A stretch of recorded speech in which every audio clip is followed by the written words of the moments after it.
Hello welcome नमस्कार स्वागत है आज की एक अगली नई वीडियो में। दोस्तों आज की वीडियो के माध्यम से हम यूपी टेट एग्जाम को ध्यान में रखते हुए प्रमुख जो रचनाकार हैं एवं उनकी जो प्रमुख रचना है उसको हम आज स्लाइड के माध्यम से आपको बताएंगे एक जगह पे, जो कि आपके पहले के एग्जाम में पूछे गए हैं और आगामी एग्जाम को ध्यान में रखते हुए वीडियो को शूट कर रहा हूँ। बहुत इंपॉर्टेंट जैसे कि जो रचनाकार हैं, जैसे उनका नाम आप देखेंगे मुंशी प्रेमचंद्र की रचना हो गई, मैथिली शरण हो गया, इसके बाद आपका महादेवी वर्मा जी हो गई, सूर्यकांत त्रिपाठी निराला जी हो गए, कबीरदास हो गए, हरिवंश राय बच्चन जी हो गए, धर्मवीर भारती जी हो गए, सुभद्रा कुमारी चौहान जी हो गई और जयशंकर प्रसाद।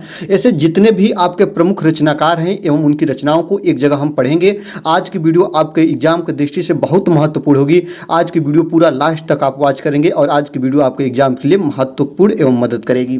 चलिए आके आज की वीडियो को स्टार्ट करते हैं। यहाँ पे सबसे पहले हम आज की वीडियो के माध्यम से देखेंगे सूरदास की प्रमुख रचनाएं, और यहाँ पे इनका फोटो भी मैं ले रखा हूँ। जो सूरदास की जो प्रमुख रचनाएं हैं जो कि एग्जाम में पूछता भी है, आप देखेंगे सूरसागर, जो सूरदास की रचना है सूरसागर, सूर सुरावली ये भी सूरदास की रचना है, साहित्य लहरी एवं सूरपंचीसी याद रखेंगे, सूरपंचीसी भी इनकी रचना है। आपको बता दूं इनकी और भी सारी रचनाएं हैं, लेकिन जो इंपॉर्टेंट है इसको मैं स्लाइड में ले रखा हूं। जैसे आपका सूरसागर हो गया, सूर सुरावली हो गया, साहित्य लहरी हो गया और सूरपंचीसी हो गया। ये सूरदास की प्रमुख रचनाएं हैं, इसको आप ध्यान रखेंगे। चलिए आगे ले चलते हैं। मुंशी प्रेमचंद्र की प्रमुख रचना याद रखेंगे। जो मुंशी प्रेमचंद्र से बहुत ज़्यादा एग्जाम में प्रश्न बनता है कि मुंशी प्रेमचंद्र की जो प्रमुख रचनाएं हैं वो क्या है। यहाँ पे देख सकते हैं मुंशी प्रेमचंद्र का इस चित्र भी है, और यहाँ पे देखेंगे सबसे इनका बेस्ट इंपॉर्टेंट है जो गोदान, जो कि मुंशी प्रेमचंद की सबसे महत्वपूर्ण रचना है गोदान, इसको आप लोग याद रखेंगे। और इसके बाद आपका यहाँ पे देखेंगे रंगभूमि, रंगभूमि हो गया, इसके बाद आपका गबन हो गया, और इसके बाद आपका कर्म भूमि हो गया, फिर इसके बाद आपका कायाकल्प, सेवा सदन और प्रेमाश्रय, और इसके बाद निर्मला, और इसके बाद पूस की रात और पंच परमेश्वर याद रखेंगे। सबसे इंपॉर्टेंट की बात करें दोस्तों तो पंच परमेश्वर को आप याद रखेंगे।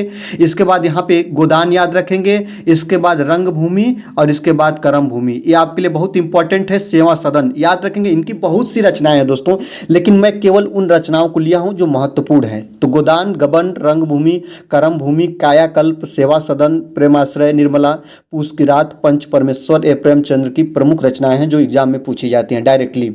याद रखेंगे इस चीज़ को। और मैं आपको बता दूं दोस्तों, इस बात को ध्यान रखेंगे, इस वीडियो को आप लोग पूरा वॉच करेंगे और इसके बाद इस वीडियो को आप 2-3 बार देखेंगे, और जितने भी ये आपके मुख्य रचनाकार हैं एवं उनकी रचना है इसको आप स्क्रीनशॉट लेकर अपने मोबाइल की गैलरी में रखेंगे और बार बार इस चीज़ों को आप पढ़ेंगे। और जब बार बार इस चीज़ का आप रिविजन करेंगे तो अभ्यास से चीज़ें याद हो जाएंगी। ठीक है, चलिए आगे ले चलते हैं। देखेंगे सुभद्रा कुमारी चौहान, बहुत ज़्यादा यूपी टेट में इनसे दो इनकी रचनाएं बहुत महत्वपूर्ण हैं जो कि याद रखेंगे। सबसे पहले मैं बता दूं जो सुभद्रा कुमारी चौहान जी हैं इनकी जो भी रचनाएं हैं ज़्यादातर रचनाएं वीर रस में की हैं।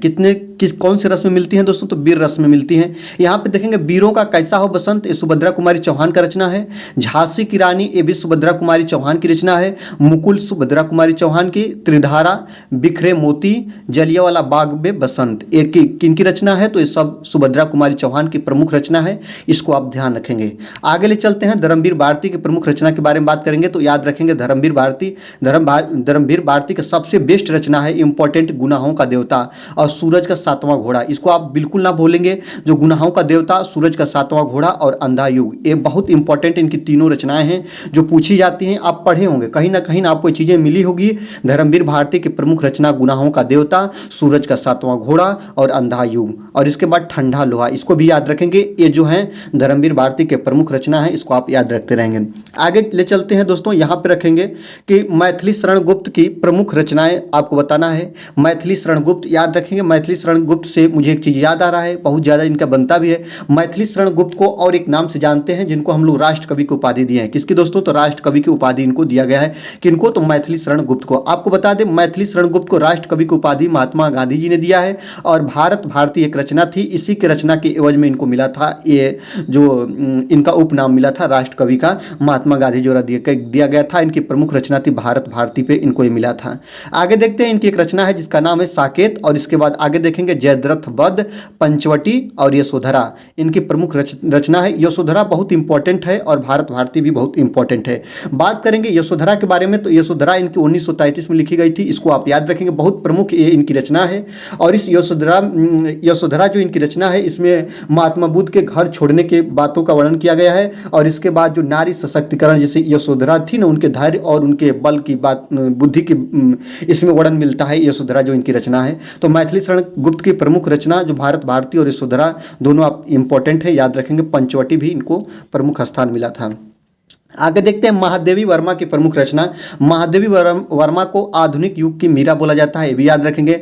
आधुनिक युग के मीरा इनको दिया जाता है उपाधि, ये बात याद रखेंगे। आधुनिक युग की मीरा इन्हें कहा जाता है, महादेवी वर्मा जी को याद रखते हैं। महादेवी वर्मा की रचना सबसे बेस्ट है यामा और इसके बाद रश्मि, दो तो इनकी बहुत महत्वपूर्ण है, इसको आप याद रखेंगे। आपका यामा हो गया, रश्मि हो गया, निहार हो गया, आपका निर्जा हो गया और दीपशिखा हो गया, सांध्य गीत हो गया और अग्नि रेखा। ये महादेवी वर्मा की बहुत इंपॉर्टेंट रचना है। इसको एक जगह देने का यही मतलब है दोस्तों कि इसको आप याद करेंगे, इसको आप अपने गैलरी में सेव कर लेंगे और इस चीज़ को बार बार आप लोग रिवीजन करेंगे तो एग्जाम में ये चीज़ें आपसे मिलने वाला है। आज की वीडियो का मुख्य उद्देश्य है कि रचना एवं रचनाकार का हम यहाँ पे एनालिसिस करा दें दोस्तों। और आज की वीडियो आप देखकर पूरा पिछले साल का, आप किसी साल का एग्जाम उठाकर देखिएगा, वहाँ पर रचना एवं रचनाकार का नाम पूछेगा तो आपको आज की वीडियो से उनका मिल जाएगा, ठीक ना।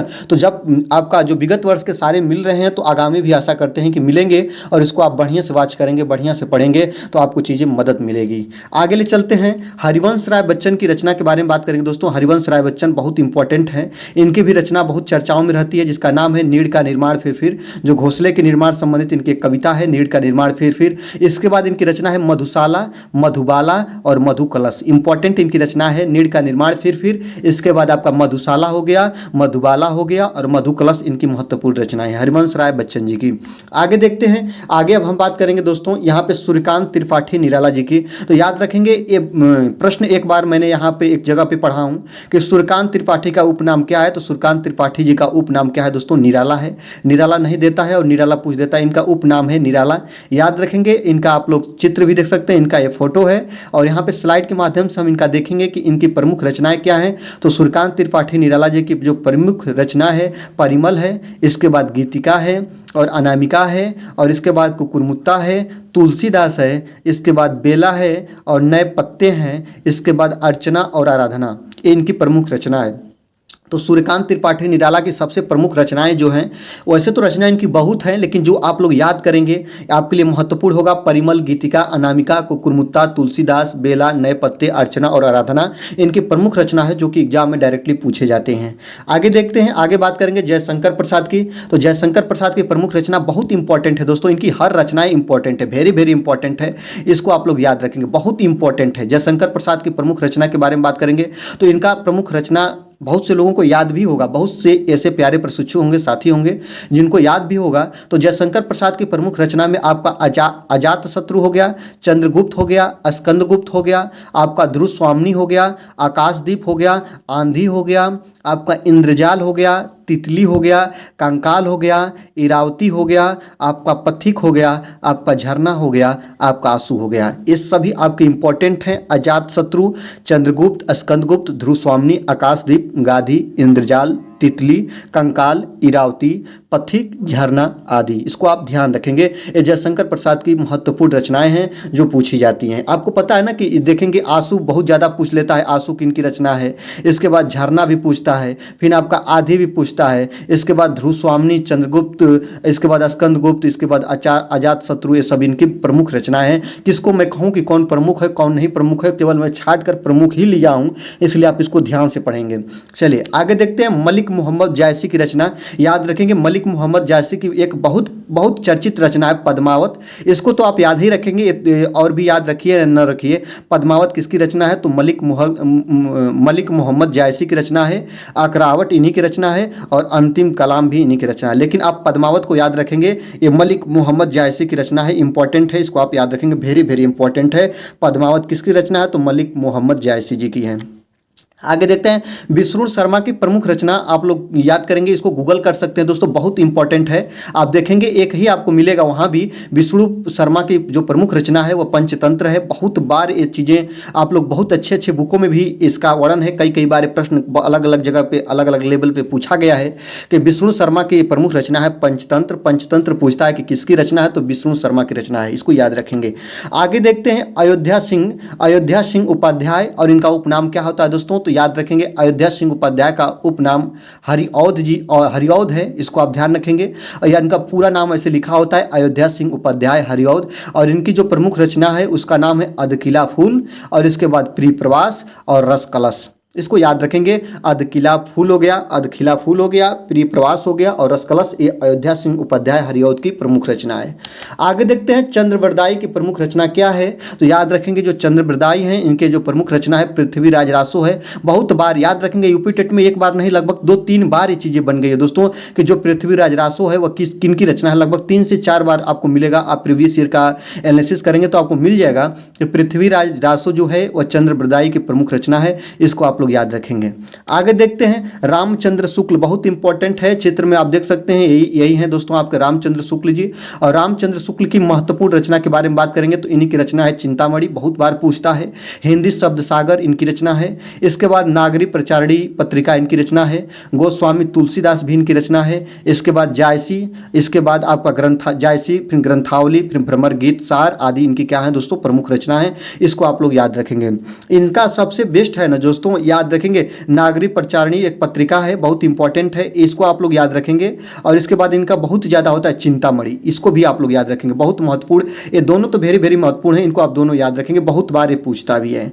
आगे देखते हैं अब तुलसीदास की रचनाओं के बारे में बात करेंगे। गोस्वामी तुलसीदास जी की प्रमुख रचना, आप लोग को पता है कि श्री रामचरितमानस इनके द्वारा लिखा गया है, तो इनकी रचना क्या है, श्री रामचरितमानस है। हनुमान चालीसा इन्हीं की रचना है। इसके बाद दोस्तों इनकी एक रचना है विनय पत्रिका, इन्हीं की रचना है। इसके बाद दोहावली इनकी रचना है, कवितावली इनकी रचना है, गीतावली भी इनकी रचना है। और इसके बाद पार्वती मंगल इनकी रचना है, जानकी मंगल इनकी रचना है। और इसके बाद गौरव रामायण इनकी रचनाओं में शामिल है, इसको आप याद रखेंगे। देखेंगे श्री रामचरितमानस इन्हीं की रचना, हनुमान चालीसा, विनय पत्रिका, दोहावली, कवितावली, गीतावली और पार्वती मंगल, जानकी मंगल इनकी महत्वपूर्ण रचनाएं हैं, इसको आप याद रखेंगे गोस्वामी तुलसीदास जी की। चलिए आगे देखेंगे दोस्तों रामधारी सिंह दिनकर की प्रमुख रचनाओं के बारे में बात करेंगे। तो जो आपका रामधारी सिंह दिनकर हैं इनकी प्रमुख रचना क्या है दोस्तों, तो याद रखेंगे इनकी जो प्रमुख रचना है वो आपका रामधारी सिंह दिनकर की प्रमुख रचना कुरुक्षेत्र है। और उर्वशी को तो वेरी इंपॉर्टेंट आप याद रखेंगे, उर्वशी किनकी रचना है, तो रामधारी सिंह दिनकर की है। रश्मिरथी भी इनकी रचना है, चक्रव्यूह इनकी रचना है, हुंकार और रेणुका इनकी क्या है दोस्तों महत्वपूर्ण रचना है, इसको आप लोग ध्यान रखेंगे। आगे देखेंगे फणीश्वर नाथ रेणु की जो प्रमुख रचना है, फणीश्वर नाथ रेणु की प्रमुख रचना के बारे में बात करेंगे। तो जो फणीश्वर नाथ रेणु की प्रमुख रचनाओं में आप लोगों का सबसे बेस्ट है दोस्तों आंचल, मैला आंचल, बहुत इंपॉर्टेंट है क्या दोस्तों, तो मैला आंचल एक इनकी रचना है। तो फणीश्वर नाथ रेणु की ये प्रमुख रचना है, इनकी ये प्रमुख रचना कई जगह पूछा है तो इसलिए मैंने इसको स्लाइड में लिया कि फणीश्वर नाथ रेणु की एक प्रमुख रचना है मैला आंचल, इसको आप लोग याद रखेंगे। ये भी बहुत बार पूछता है कि मैला आंचल किनकी रचना है, तो फणीश्वर नाथ रेणु जी की है, इसको आप ध्यान रखते रहेंगे। आगे देखेंगे कबीर की प्रमुख रचनाएं के बारे में बात करेंगे दोस्तों। तो ये कबीरदास की प्रमुख रचनाओं को अगर आप ध्यान देंगे तो मिलेगा जो बीजक है ना दोस्तों, याद रखेंगे बीजक कबीरदास की रचना है और इसके 3 भाग हैं, याद रखेंगे इसके कितने अनुभाग हैं, 3 हैं। एक है आपका साखी, आपका शबद और इसके बाद आपका रमैनी। तो याद रखेंगे बीजक भी बोलेगा तो कबीरदास की रचना है और इसी के तीनों ये भाग हैं, साखी कबीरदास की, शबद कबीरदास की और रमैनी, बहुत इंपॉर्टेंट है बीजक, साखी, शबद और रमैनी, इसको आप ध्यान रखते रहेंगे। तो दोस्तों आज की वीडियो में बस इतना ही, महत्वपूर्ण रचनाएं एवं उनकी रचनाकार का आप लोग एनालिसिस किए। वीडियो कैसी लगी, वीडियो अच्छी लगी तो आप लोग जरूर से जरूर लाइक कर लीजिएगा। चैनल पर नए हैं तो चैनल को सब्सक्राइब करके बेल आइकन को प्रेस करेंगे। वीडियो देखने के लिए आपका बहुत बहुत धन्यवाद।